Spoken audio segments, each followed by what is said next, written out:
Hello traders, எல்லாருக்கும் வணக்கம். Trading மாதிரி ஒரு யூனிக்கான பிஸ்னஸ் இந்த உலகத்திலேயே கிடையாதுங்க. நம்மளுக்கு மேலே எந்த ஒரு பாஸுமே கிடையாது. ஸோ மற்ற பிஸ்னஸில் கஸ்டமர்ஸாவது இருப்பாங்க. ஸோ இங்கே கஸ்டமர்ஸும் கிடையாது. மற்ற பிஸ்னஸில் காம்படிட்டர்ஸும் இருப்பாங்க. இங்கே காம்படிட்டர்ஸும் கிடையாது. ஸோ இதெல்லாம் ஒரு பெரிய அட்வான்டேஜ் அப்படின்னு நினச்சிக்காதீங்க. நம்மளை கண்ட்ரோல் பண்ணுற பாஸ், நம்ம இம்ப்ரெஸ் பண்ணணும்னு நினைக்கிற கஸ்டமர்ஸ், நம்ம அவங்களோட நல்லா பண்ணிடணும் அப்படின்னு தோண வைக்கிற காம்படிட்டர்ஸ், இவங்க யாருமே இல்லாதனால தான் இஷ்டத்துக்கு டிசிப்ளினே இல்லாமல் ட்ரேட் பண்ணிக்கிட்டு இருக்கோம். நிறைய ஃபேக்டர்ஸ் இருக்குங்க டிசிப்ளினரி இஷ்யூஸ்க்கு. ஆனால் நான் இதை தான் ஒன் ஆஃப் த மேஜர் ஃபேக்டர்ஸை நான் பார்க்குறேன்.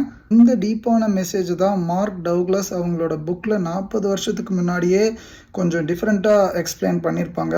மார்க்கெட் ஒரு அன்ஸ்ட்ரக்சர்ட் என்வைரன்மெண்ட். இப்படிப்பட்ட ஒரு அன்ஸ்ட்ரக்சர்ட் என்வைரன்மெண்ட்டில் ஏதாவது சில ரூல்ஸ்லாம் செட் பண்ணி அதை ரொம்ப ஸ்ட்ரிக்டாக ஃபாலோ பண்ணால் மட்டும்தாங்க நம்ம அந்த ஃபீல்டில் சர்வைவ் ஆக முடியும்.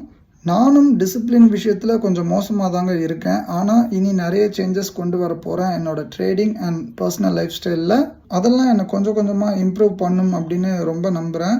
நீங்களும் டிசிப்ளினில் இம்ப்ரூவ் ஆகணும் அப்படின்னு ஆசைப்பட்டீங்கன்னா நம்ம சேனலை இப்போவே சப்ஸ்கிரைப் பண்ணி வச்சுக்கோங்க. இனிமேல் நிறைய யூஸ்ஃபுல்லான கண்டென்ட் வரும். உங்களில் யாராவது ரொம்ப இன்டிசிப்ளின்டாக இருந்து இப்போ ரொம்ப சூப்பர் டிசிப்ளின்டாக மாறி இருந்தாலும் நீங்கள் என்னென்ன எஃபர்ட்ஸ்லாம் போட்டீங்க அப்படின்னு கமெண்ட் செக்ஷனில் சொல்லுங்கள்.